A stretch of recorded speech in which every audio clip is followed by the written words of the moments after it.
Hey, how's it going, everybody? James Boyd with JB-Barbell, back for day number 13 of our squats. I just got done working out here at CrossFit Manatee, so I just want to give them a quick shout out and say thank you for letting me use their facility.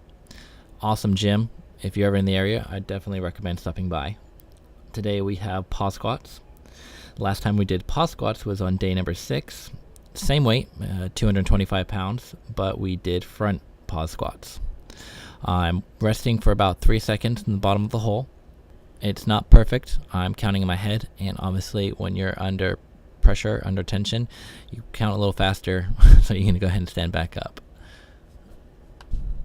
Some of the things pause squats are going to help with is helping you go ahead and get out from the bottom of the squat, going to help your core get stronger so you can support heavy loads. It's going to mentally get you prepared and used to being in the bottom, so it is a natural thing for you. On this set, I had actually forgotten which rep I was at, so I did one more to be sure. So on this set here, I did 6 instead of 5, which isn't a big deal, but just in case one of you may have noticed. When I was resting in between these sets, somebody came up to me and noticed that I had a mark on my upper back.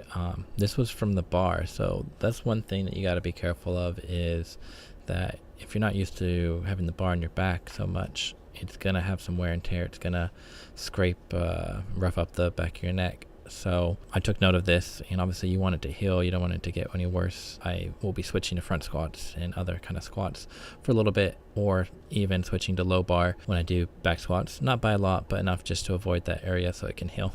So again, just be careful that you are wearing clothing that will either protect you or that you're conscious that it's not going to continue to rub on the same spot, because then it will be uncomfortable to squat.